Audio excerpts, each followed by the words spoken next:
And now to our first talk in Hall 1. It's titled, I Feel Like a Criminal and I Have to Be God at the Same Time.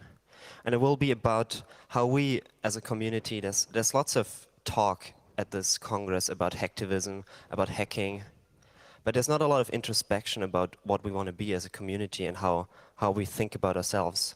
And now Leonie Maria Tanzer is going to talk about that. Please welcome her to the stage.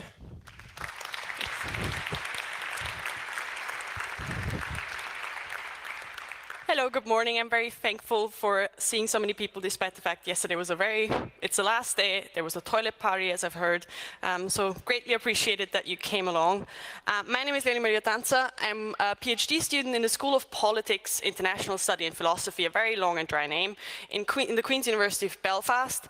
And today, as the introduction already said, I'd like to give you a small insight into my interdisciplinary research project, which is looking at security issues around hacking and hacktivism, but more around the issue of how different actors perceive hacking and hacktivism. So I'm looking at the policy level of the European Union, but also, for instance, at the cybersecurity sector, whatever that means, and people who call themselves hackers and hacktivists and what they think, how they are portrayed and currently perceived. And and with the very controversial title, I feel like a criminal and I have to be God at the same time. It's not that I think I am, but it was a quote by one of my participants. I'd like to give you a rough overview in this next 45 minutes on what I found in the course of my study. And before everybody freaks out and says, oh my God, it's a social scientist doing research on this community, I would like to give a brief kind of disclaimer. I'm aware I'm not doing anything like CSI cybercrime related. I'm not basically trying to bring people to jail or do kind of armchair psychology or imitate this kind of, known series. And also really important, I'm not funded by the GCHQ because, I'm from Belfast and everybody assumes that. And it was a question I got quite frequently when conducting this study. And it's therefore that I would like to make clear straight away before I start where I'm standing, how I was funded, so that nobody can accuse me of any kind of bias.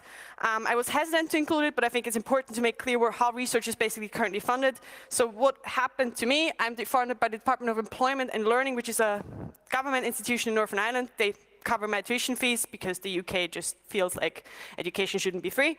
And the School of Politics of International Studies and Philosophy, they give me 5,000 quid a year, which is not enough. That's the reason why I have a part-time job as a tutor and teaching assistant. And I get additional funding here and there, like the Larmer University Scholarship Santander.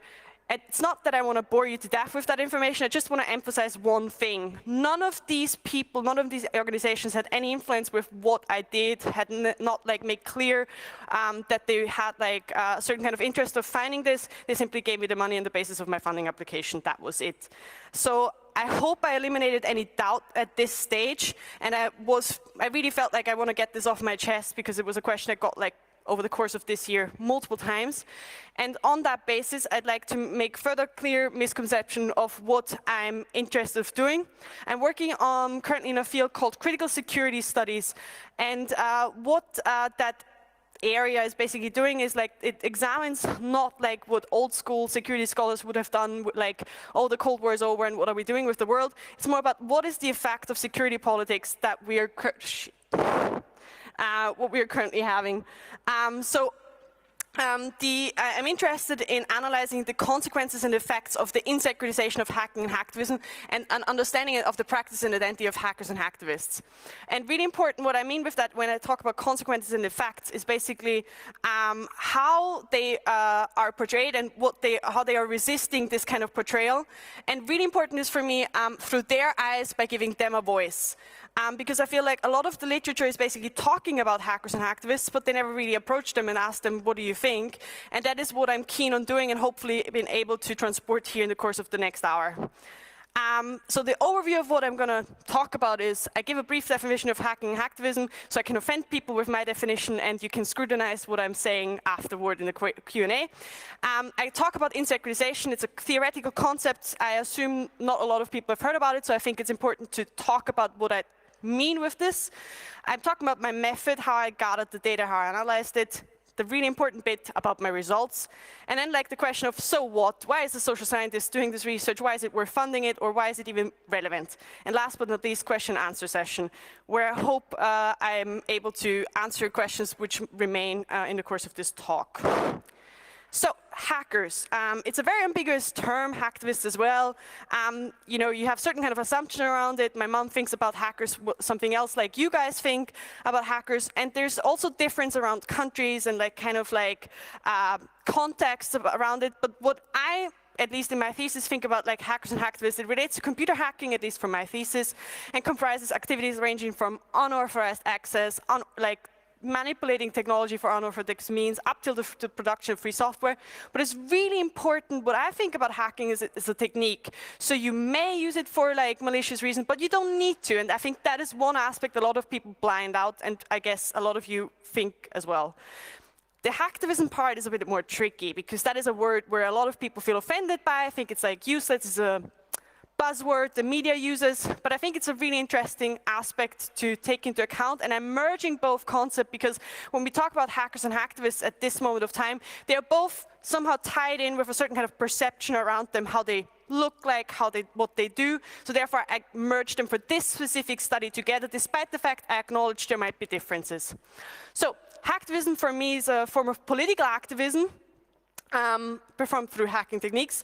And it's really important that there's something around values and ideology, and that makes it distinct for me to hacking.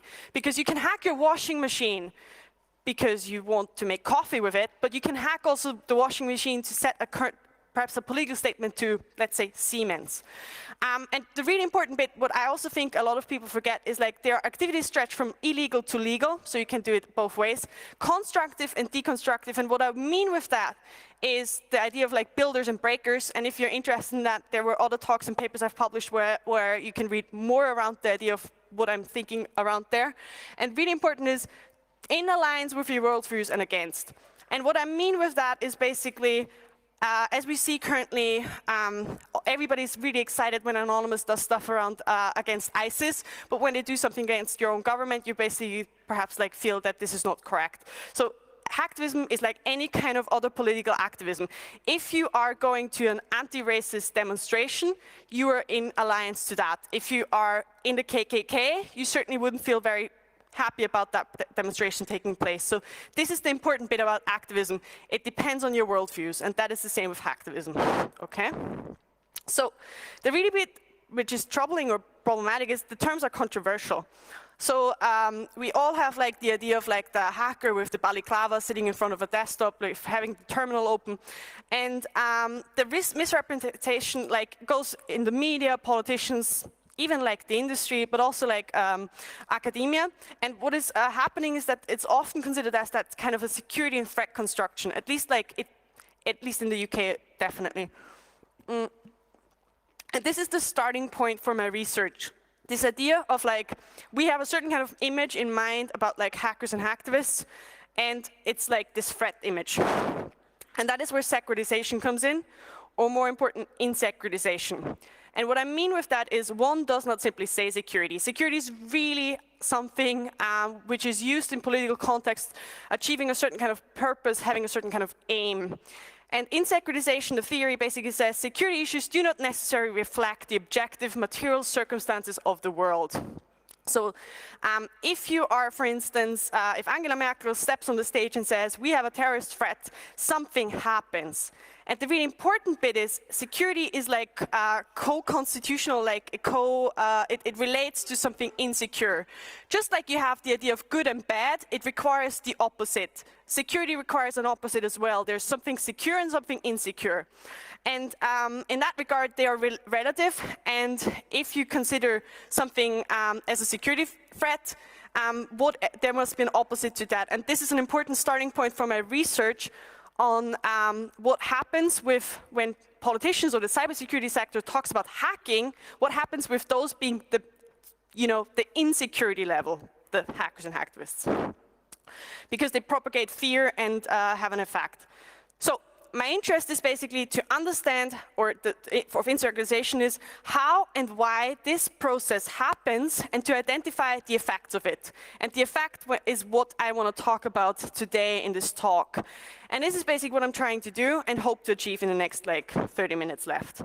So coming to the method, because that's always a really interesting aspect, at least like in academia, it's a qualitative research. And I make straight away the claim, I'm not making any kind of claims about the community, whatever that is. It's not generalizable. It was like based on 35 interviews I've conducted in the course of a research fellowship. I was in Berlin for 3 months. But the interviews were conducted both face-to-face, but also digitally using voice over IP services. And I have ethical approval for this study, and they were non-occurring interviews, so I've not met those people again necessarily. And like, it's really important they were conducted in English and in German, but for the purpose of this talk, all of the quotes have been translated to English by myself. And I know that there's one word which a lot of people will probably get offended by. It's called self-identified. And I know that there are issues around that, and I will touch upon that in the results section. But what I mean with that is basically anyone who basically talked to me was made aware in a participant information sheet, which basically gave them the knowledge that I'm looking for people who call themselves hackers and activists, and they were willing to participate. They were also made clear that like the interviews were audio recorded, and I transcribed all the interviews on Tails. They never have been on a Windows computer and will ever be. And if you have more questions around the ethics and data protection issue, please feel free to get in contact with me. And I analyzed the interviews with thematic analysis, which is a 6-step approach. You can read up on it. And basically looking at like kind of themes in the interviews. And the important bit is about P1. So in the course of the next slides, you will see a lot of like P1, P2, P12, whatever. That means participant plus number. So I had coded identifiers to know where this quote comes from, but I did not include any kind of more information about them, like their names or the location or anything like that. And really important is also that I also told my participants that they cannot tell me under any circumstances, tell me any kind of incriminating material. So that limits the results as well, because they couldn't tell me, like, for instance, if they would have done something illegal, which I'm happy they didn't. So that is also important for the further steps in analyzing my results. Okay. And I'm not providing more information about my participants because of the possibility of social risk involved for the people who talk to me. And that's simply why I provided you with the numbers and the gender, despite the fact that gender might be, there's a slight, like massive gender inequality here, but it was really hard to find females, unfortunately. Okay, so now everybody is completely excited for the results, I hope. The results basically are split into 3 themes. And the themes, of course, I've identified, and I found them because they were, on the basis of the method I used, there were different kind of steps I went through, that these were prominent topics coming up in all interviews. And one of them is called identity. And what I mean with that theme is basically the misrepresentation of hackers and hacktivists leads to their differentiation. And I will go into depth around like all of them, but that's just like a short overview of what you can expect over the next like 15, I don't know how many minutes left. The insecurity topic or theme is basically the threat to privacy and security for the community leads to their investment in more security. It's like a vicious circle. And the last bit is called system. And what I mean with that is the mistrust in authorities and hierarchies, like in the current political system, leads them to conduct activism and potentially also hacktivism. Okay. A really important point is also there's 2 different dynamics involved in all those themes. And one, I termed an external and internal. It's not the most sexy like definition I could find. But what I mean is with external, what participants think is happening. So they were often saying, you know, society thinks this and that. So what they think is going on. And the internal dynamic is this resistance. So what are they doing against that? I will talk about both processes for each of the themes. Okay. So coming to the first theme called identity, which I personally think is really fascinating and one of my favorite themes. And the external aspect is to make you, again, like think of it, the first identity theme is about the misrepresentation leads to differentiation. And in the external aspect is basically that due to the process which is happening, they feel pushed out of, sort of a sphere of legitimacy, my participants. And one of the first themes or issues which comes up in the interviews quite frequently is the other. So participants talked a lot about like the aspect that they are considered as like this associated with that negative connotation of like, you know, the hackers are the criminals, we are somehow put in a categorization, as a participant said, participant 3, a categorization that is lump-sided, broad, and where a lot of people would fit in. So it's like a lot of the participants spoke about like it's so, you know, it's so skewed towards one perspective that we have like no possibility to be considered anything else. And there's also a duality of perception. That is where the quote that I used for the talk of this presentation comes from. I feel like a criminal and I have to be God at the same time. So they are basically often both like heroes, like, you know, my mom thinks they can do anything when they touch her computer, but they can also be, they are also this negative aspect of like the criminal, the terrorist, whatsoever. And I think it's really interesting, I don't know if you've seen that Facebook meme about the Schrödinger's immigrant, and it's the same kind of the Schrödinger's hacker. You're both like heroes and like these incredible magicians, but at the same time you're the weirdos who, you know, break every computer. And that is an interesting dynamic. And Sauter talks about like that in regards to her, in her book about DDoS action, how Anonymous is often portrayed as like that folk devil, that boogeyman we're using to basically emphasize their otherness. And that does not necessarily correspond to what my participants perceive them. The other thing, and I used a quote to basically exemplify this, it's from the Daily Mail, which is a very high quality newspaper in the UK, is the stereotypical portrayal. And that goes along with an equation. And so there's the idea of like, they are the cultural outsiders, they are the terrorists, the weirdos, the sociopaths.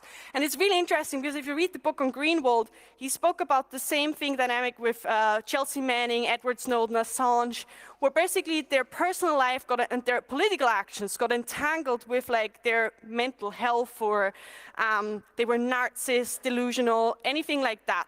And the same thing basically my participants emphasized, that the hackers, you know, as it says, a baby face, they're young, they have black hoodies, sit in the cellar, are weirdos. And I mean, like, if you read the news, and especially quality newspapers like that, you will find those stereotypes, and this is one of the best examples I can think of. So this personality disorder is often there, and they feel like a lot of participants were speaking out against this equation of being the terrorists, of being the weirdos. Another aspect which is happening according to them is scapegoating, and I call that instrumentalization. It's the purposeful attempt to pull them towards that, and that's a quote, the stupid word they use, cyber warfare, cyber warrior, all this nonsense. And funny enough, the CSFI, which is like an American military organization company related to the state, uses, you know, that cyber word as well. Support the warfighter in cyberspace. And I know that the word here is very controversial. There's cool stickers lying around here about the whole word cyber. But it's basically hackers, cyber, all those words are jumped into and brought into the context to basically get funding, make people think of like, oh, I need to buy a new McAfee product or whatsoever. And that is another aspect participants spoke about. The scapegoating, like the hacker word is used and dropped to basically make, and cybersecurity would love hacktivists, for instance, because they're going to help them sell all kinds of crap. So it's basically a word used to get money rolling. And another example is here, on CNBC, there was an article, Making Money in the War Against Hackers. So that is another dynamic which participants emphasized is taking place. Now, what is basically then the resistance? How do they counteract this process? And that is super fascinating for me. One aspect is the broadening of the term. So I bet if I ask everyone in here what hacking or hacktivism is, I will not get a coherent answer from anyone, and that was the same I've identified with the participants. So all of them were emphasizing basically it's a broad concept. We talk about innovating, about like providing shortcuts up until to finding the truth. So it's like some people consider it as an art of understanding the world. people call hacktivism online rebellion. I could give you tons of quotes around the issue, but what it means basically is it's very diverse and it's completely contrary to what the media portrays, what the politicians portray, what my mom thinks of hackers. It's like two different things basically. And the other thing is, being a hacker and hacktivist is a mindset and it's an attitude. And I think that is really interesting to basically think about, like, who is working in the industry and are all people working in the industry hackers? And there seems to be not the case, at least like participants emphasized, that some of them, you know, you can study computer science, but you don't need to be a hacker. There's a difference here. There's a different kind of mindset. And that is like encompassed to the broadening of the term, which goes against the narrowing and the lump-sided aspect the other side is basically doing. The other thing is they distinguish themselves. So often my participants highlighted a diversity. So they said about legal, illegal, white, black, positive, negative, all of that. And so basically they emphasize not every hacker is a black hat. And what is really important here is also that there's legal ways of being a hacker. And I mean, like, everyone here knows that, but like, I still want to emphasize this is a research done for a broader academic audience which does not know that. So, so they talk, for instance, about, like, you know, I mean, what we cause might be bit damage, but that might be physical damage you can do when you bomb, like, not that anyone would do that, but like, I just give an equivalent here. So they oppose also certain kind of hacks, which they're often accused of. So for instance, against the media or private individual or critical infrastructures, all words politicians would use to basically construct a picture of like the hackers, which is a specific kind of idea, are doing. So they're distinguishing themselves. Really important is also they reclaim and clean the term. And I think that is really interesting in regards to, for instance, how they distinguish between, for instance, hacking, cracking, despite the fact I acknowledge that not everybody loves that term.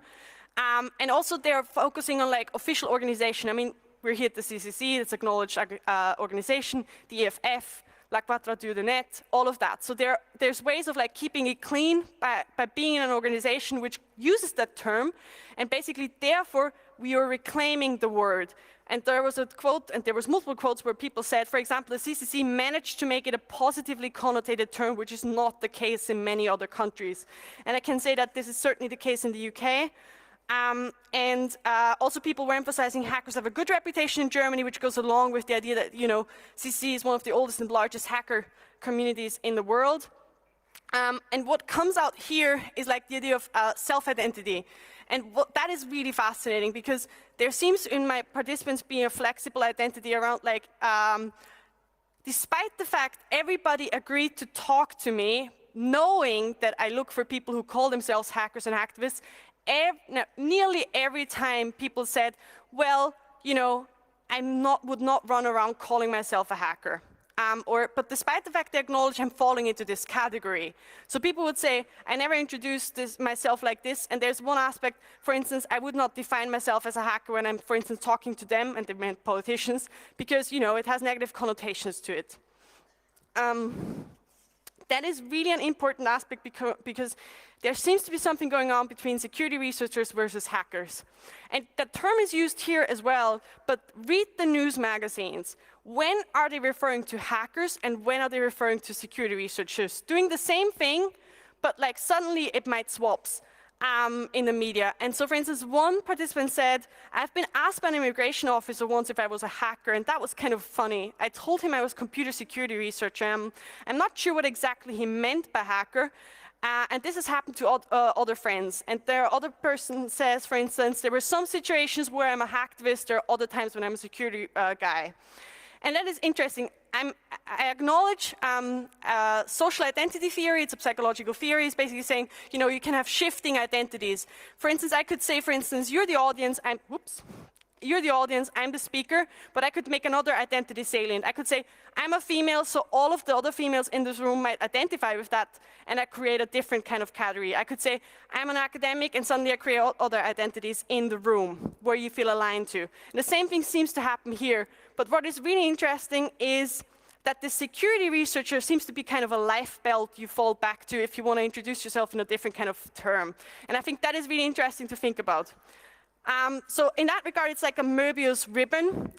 Why am I using this idea? Because, you know, the flexible idea of identity, people always consider identity as being like a coin. You're either one side, you're black hat, or you're white hat. But in fact, you're like a hacker and a security researcher. You have day jobs. Like, I don't know what you're doing when you leave today. Tomorrow you might be a pen tester, be like a software engineer, anything like that. But you can have different shifting identities, and there's a really important aspect research have to acknowledge, that that is not just like one thing that kind of stable. And really important is here that there's two dynamics of which is a consequence of like the hacker idea being portrayed as that negative. On the one side, you can't call yourself a hacker because it has negative connotations. And that was seen by people being basically saying, oh, I would never talk to a politician using that term. But the other thing is meritocracy. Everyone here, it's like, I give you an example. People would never call themselves experts. You would be like, absolutely, and that was a word someone used, it would be presumptuous to call yourself a hacker. And that's the same thing. There must be something, everybody acknowledged we are on a hacker conference, but not a lot of people would run around saying, I'm a hacker. You feel a line and associated with the identity, but you're not like fully in it. And there's a similar equivalent, like an LGBT member in Russia currently would not run around necessarily saying, oh, I'm gay, but they feel associated with LGBT, and that is like that negative connotation aspect. The meritocracy aspect is more related to that expert aspect, that, you know, you can't use that term because, you know, you would be, you'd be considered like an asshole. And so that is like the way they resist, by having that like step back word of security researcher, anything which is currently acknowledged as legitimate. Now, coming to the second theme, insecurity. And what happens here, as I said, the threat to privacy and security leads to an increase of insecurity. It's a vicious circle. And what happens externally is erosion of rule of law. I don't need to say a lot about that. I mean, all of the talks basically emphasize this. People talked about the rights are getting circumscribed, internet has been criminalized. But the really important bit is, like, my participants emphasize that this is a fallacy. Risks are inevitable. People would choose a false sense of security over the necessity of privacy. And they're basically criticizing that the erosion of law is basically you have to choose either security or like freedom. And that is a really important aspect of what's going on in the interviews. They also emphasize in the course of this the exaggeration, overestimation of threats we currently see. Everything is hyped up, and I love that quote on like General Alexander goes, "Anonymous could take down the power grids." Bullshit. It's complete bullshit. It's so far from anybody's technological capability, and we see that quite often. I love also the quote because I could use bullshit in a context I not need to basically justify myself using it. But like, they basically use the idea that like you really instrumentalize scapegoat hacker in a context of like a political speech to make the average citizen or person be thinking, oh, I need to do this or that, and we need to be scared of them.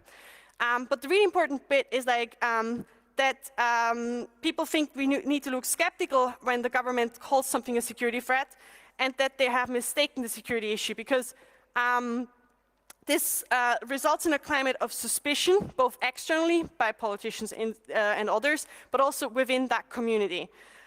People said a lot about like that they have like problems getting stopped at airports, are anxious when people ring the doorbell, or face personal repercussions such as like freedom of travel. And that is really interesting, that the participants basically feel that form of losing control over their own safety, privacy, and independence, which is fascinating by a community which is so focused on like being in charge of their own like devices, their technology, etc. So what happens therefore as a resistance to these processes is the investment in more security. And that is a really, really insightful way of like talking about it. And I think more people need to acknowledge that hacktivism, is a form of an ecosystem. Participants basically said they are the security in the system.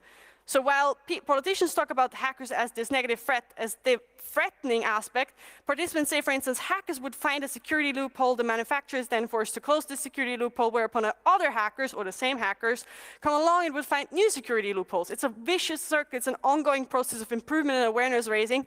And a participant said the equivalent would be product testing. Nobody would, think of like using a car where the belt hasn't been tested, but like hacking, that is considered as like that problem where you can't try to find a security loophole because, we would rather not know. And then the really important part comes here, the irresponsibility aspect about it. So my participants emphasized, it's not my responsibility. I'm not liable for, the loopholes. I'm not increasing the risk. The risk is already inevitable. Software has already, or hardware has already been produced, which has a flaw. And so, for instance, participants said, not to hack is the biggest security risk of all because someone will exploit the thing. So, and I think that is an important aspect to think about, because if I look at data from politicians, they are thinking rather not tell the security loophole exists, whereas they basically emphasize, no, it already is there, we need to basically make it seen by everyone. And I thought that was a new way of thinking of security and insecurity and the contacts. The other aspect is that this personal security they are emphasizing. And I mean, we all use Signal, Tor, whatsoever. So this investment in individual security of using encryption or software to disguise one's personal identity stands in huge contrast to what the state is currently trying to do. So I did interviews with people working in the cybersecurity sector, like the management, and they often said like centralization. They rather have everything like basically in their own hands, sell that product to a customer and then like make sure that everything is safe, but the customer has nothing to do.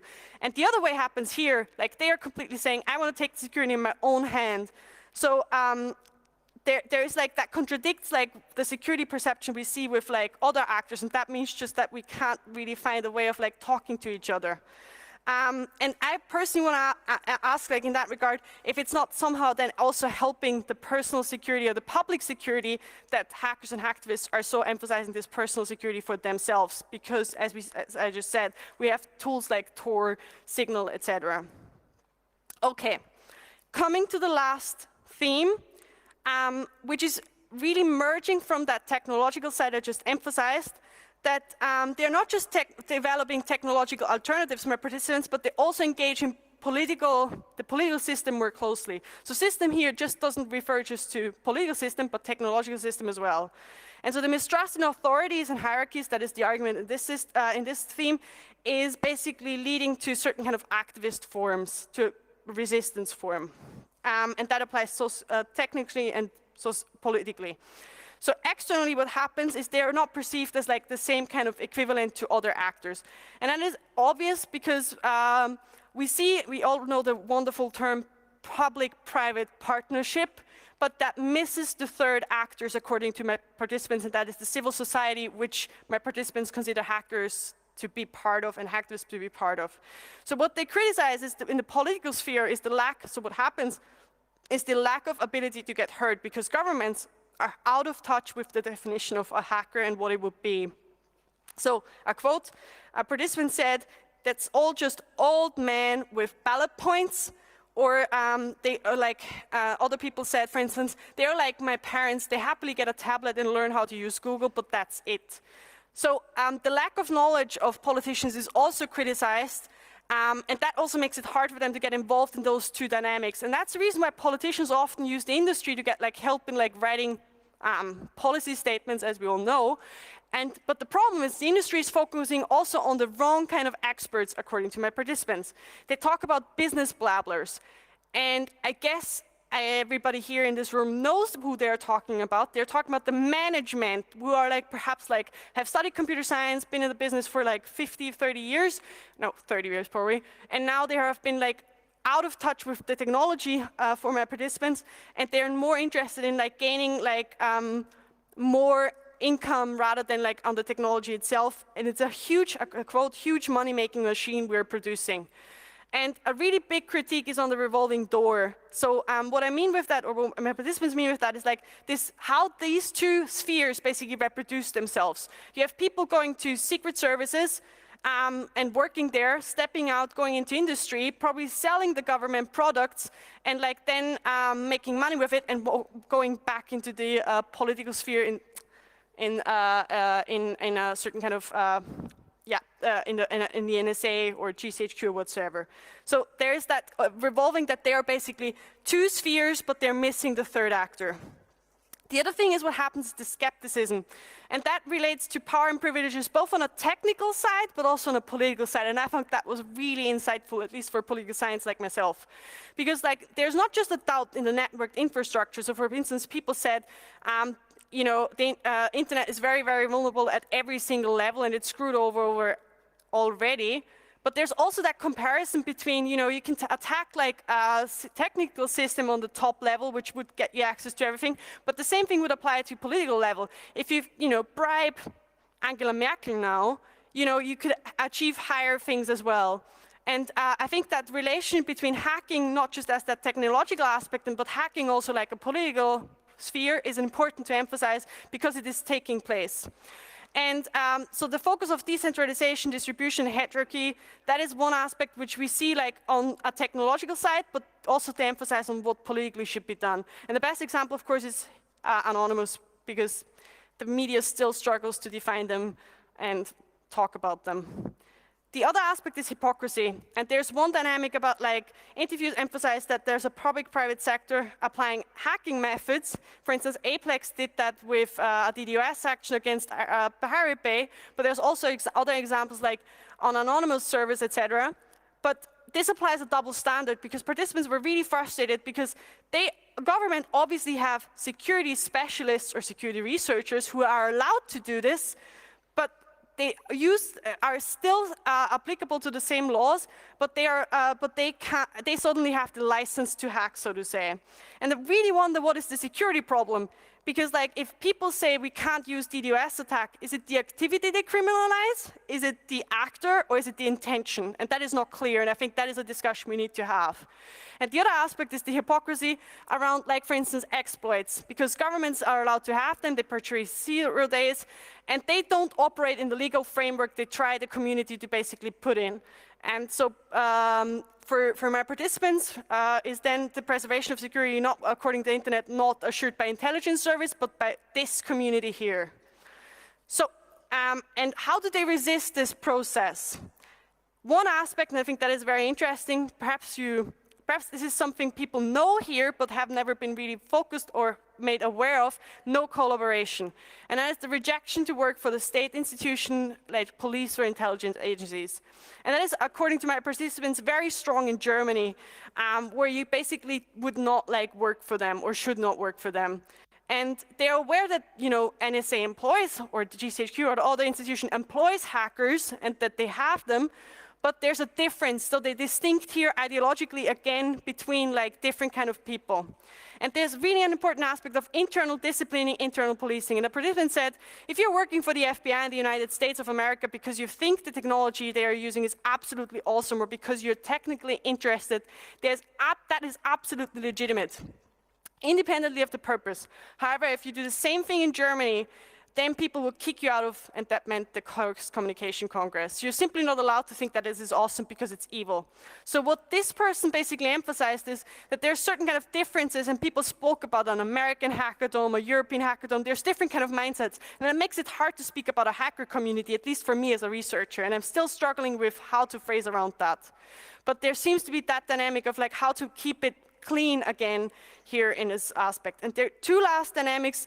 One aspect is politicization. So one is that the hacker scene has become politicized over the course of the last years, and we see that very well. Like yesterday in Frank's talk was like how the hacker community is involved in politics and looks at social and political questions. And they also think of themselves, my participants, as a counterpart to the industry, which is so influenced on like more the money-making machine rather than like the actual social and political output. And so people are involved in advocacy. I mean, you've seen the Noisy Square, like with EFF, etc.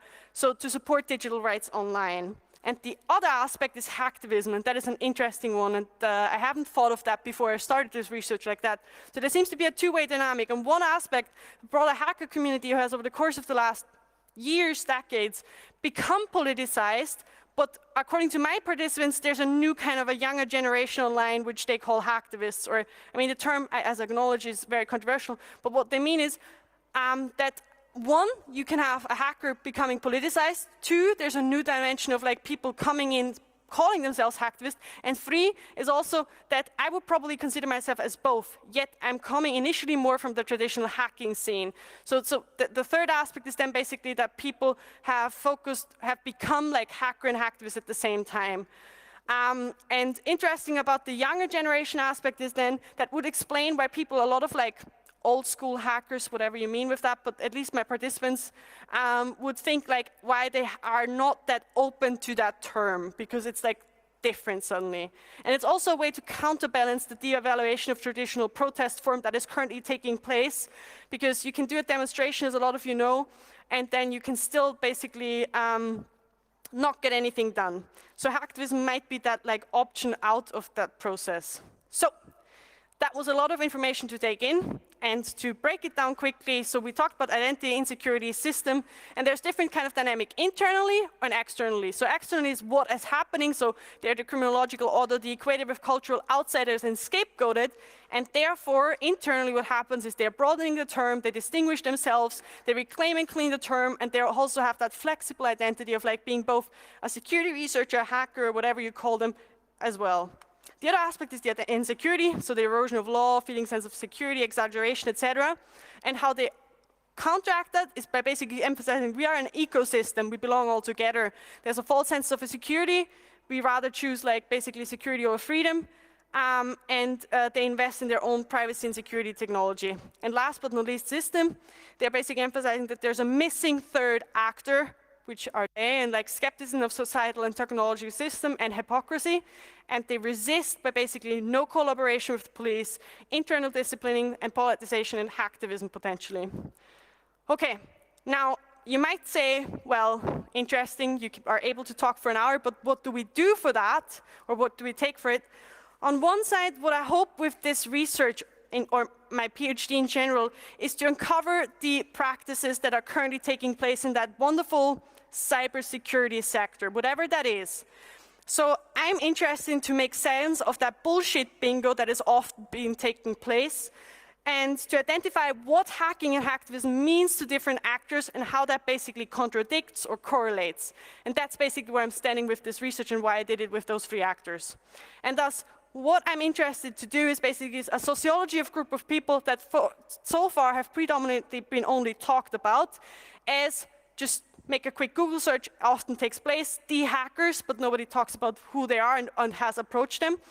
And I think one aspect I do want to personally say, I'm aware of Fefe's blog about like you shouldn't talk to social scientists, and I'm completely aware that there's a lot of like scumbags out there who probably do research for malicious purpose, but I do think it's interesting for a community that is so focused on like, you know, show me your data, show me your code, show me your stats.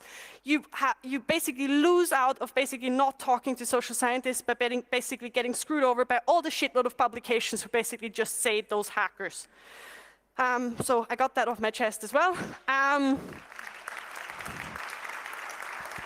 you.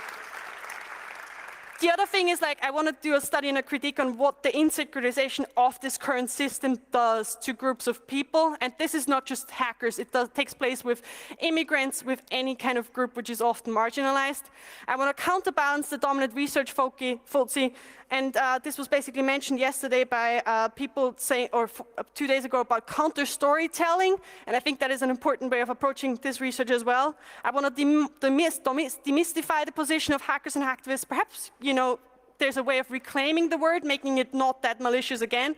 And last but not least, also deglorifying it, like not making it that criminal activity my mom thinks I'm currently always doing research on. And last but not least, an ability to develop code and hacking is one possible and valuable form of involvement of people in the political and social discourse. And I hope that this research contributes to that. And I'm looking forward to your questions and answer sessions. And I'm really, like, my attempt was basically to talk about, to not just do the research, but also come here and basically show what I have found. And I'm happy for any kind of feedback, criticism you might have. And thank you for basically listening.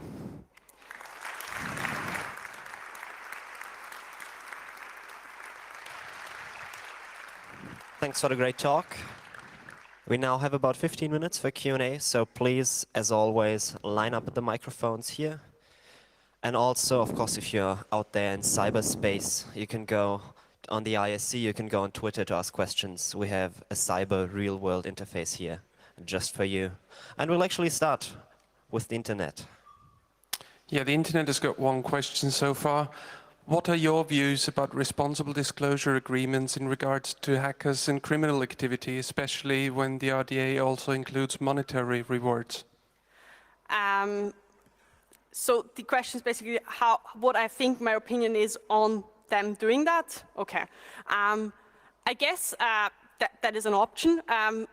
My interest was not like to identify what is correct or wrong. My interest was more in like what do hackers think that's currently happening and how they perceive themselves.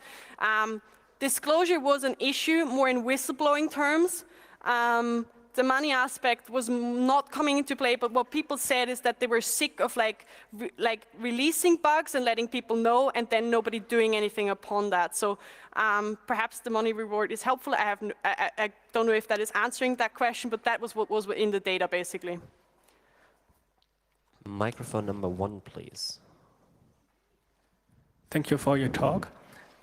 In one of your first slides, you contrasted the term constructive not with destructive, but with deconstructive. Was that intentional, and is there a distinction? I haven't thought of that. I just felt like deconstruct. So constructive is also a term like in social sciences used to basically talk about socially constructive aspect. But I didn't do it on purpose. I just meant like basically that builder-breaker distinction that is often used, and perhaps it's a better way to phrase it. But I will think about that if I should have used a different term. Thanks. Number 2, please. In your talk, you, in your methodology, but also in the answers of your participants, you seem to convolute the political statements that are made by politicians and the views of individual government employees held internally. And for someone who is not within government, I can imagine that's difficult to distinguish. But my experience is that there's actually quite a lot of disparity between the two. Is there any incentive that you detected or that you feel within yourself to search for such disparities? Well, the thing is, like, this is not a study on the political discourse. All I was referring to is what my participants talked is happening. I did see that, like, in a previous study on the political discourse, and I acknowledged that you can work in an organization because you just have to do a daily work job where you get paid for, but don't agree with the organization. And the same thing is, like, happening, and that was the aspect of a security researcher. People who perhaps think of themselves as hackers or belonging to that community can work on a day-to-day job in certain kind of industries they completely hate. You know, they can be in a company which uses cyber all the time. But the important aspect is basically that you can still disagree with that, but make a criticism around the issue of like what goes on, and that is what happened here. But I didn't make a statement about the politicians or the political discourse or the people working in governments in itself. It was more about the hacktivist side. And they can potentially work in governments, but what seemed more to happen is that they would refuse to do that. I don't know if that is answering the question. No? Not exactly, because what I'm Dutch, and from in the Netherlands, my experience is that there's actually a lot of interfacing with the government from the hacker community. Yes. Not so much having them work inside the government. Yeah. And that's an entirely different interface to the government than via the political discourse. Oh yeah, no, you're absolutely right. That takes place. I mean, the CCC is the best example. You can, you know, be consulted for certain kind of policies if you want to have like the electoral computer in your constituency or not.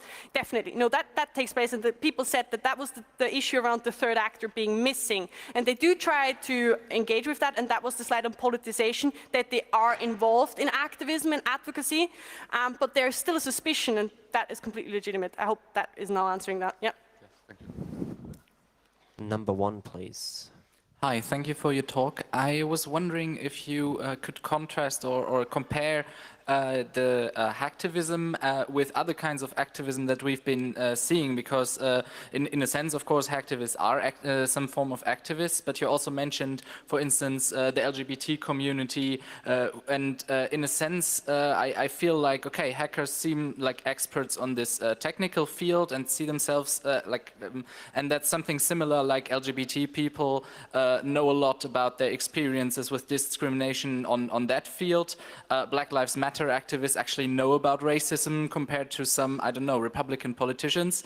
So in a sense, I was just wondering if you've also maybe done previous research on other kinds of activism, or if you know of that research and could compare it a bit. What is the same? What are the differences? Yeah. So the thing is, the tricky part about the term and the concept of hacktivism is where do you differentiate between normal activism, what we consider, and hacktivism?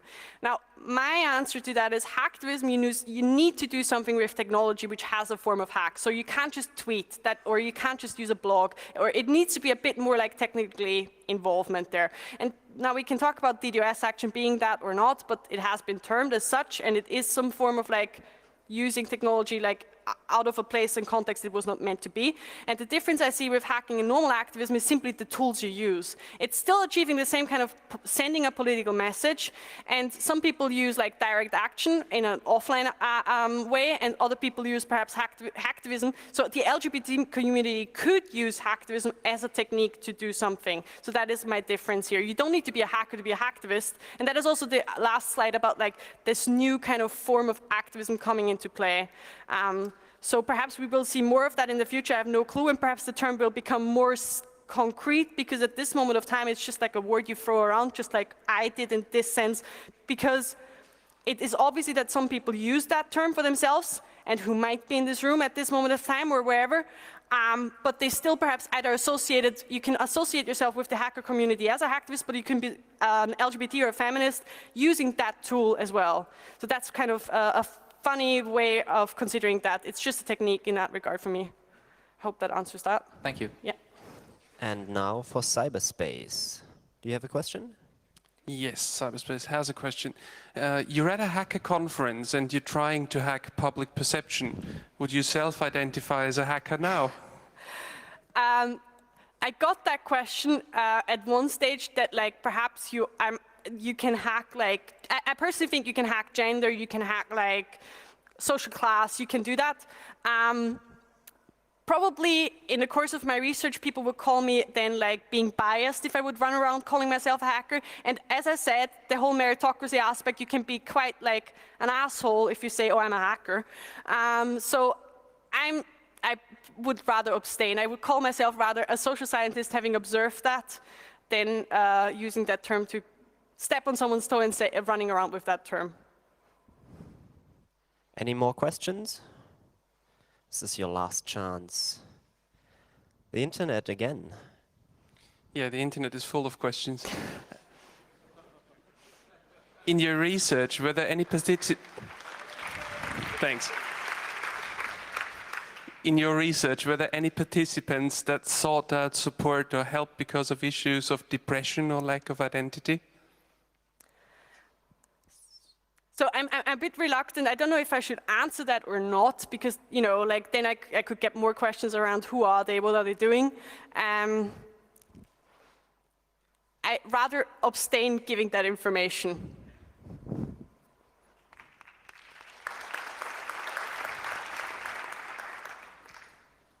More internet. Yes, I'm not coming up with these, I'm just forwarding them.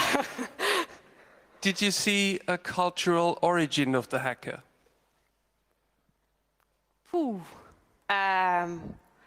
I could come back and ask what is cultural origin, but that would be a very social science way of like debating.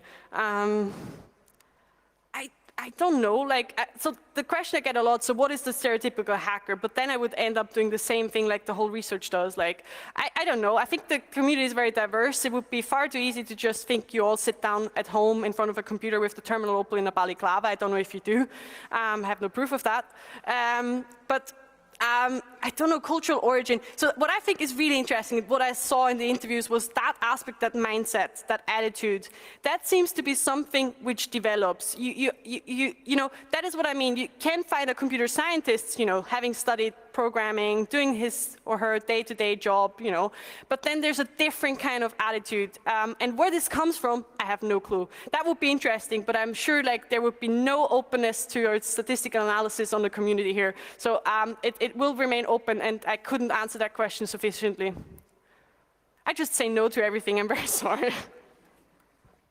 More internet? Yeah, just a quick follow-up to the depression issue. The question wasn't who had the issue, but just if it happened and how it was dealt with. So if my participants had it, no. Oh, yeah, that was not a question I would ask, so I wouldn't know, and I wouldn't like to imply that. Microphone number 1, please. Hi, thanks for your talk. So you mentioned the sociology community that was, doing research on hacking. Perhaps, And, yeah. Yeah, and you referred to them as kind of the others also in a way. So just a question, so how big is that research community? How many people are you talking about? And what kind of publications do these other sociologists do? So what could be possible titles of their publications? What do they learn? There you go. There was the stepping stone. Not the stepping stone, the one where I stumbled across. So when I said sociology, so I said I'm in a field called critical security studies. Sociology, anthropology does a really good, perhaps I did them injustice by saying sociology. I meant social sciences in general. So there's a lot of people who do incredibly good work, like and try to talk to people and represent them. But I'm more referring to that aspect. The field I'm currently in is that security research in IR, international relations, political science, who more tend to talk about cybersecurity and then using hackers as like an example of why we should invest more money, get more funding into the universities, blah blah blah. And that is the field. And how many there are, I mean, like, I can only talk about like the literature review I done for my PhD thesis on the field of insecretization, and there are a few people who are critical. Like, there's a new publication in 2005 on Anonymous and the insecretization of Anonymous in international relations, and that's quite good. But what happened again is, like, it was researchers sitting down, having a thought and writing up a paper, but I was more interested in basically stepping back and giving the floor to people saying their own things, and that I think is not happening. I don't know of that many. Like, Gabriella Coleman does that. I mean, she has like in her book given a lot of quotes of like people in IRC, etc.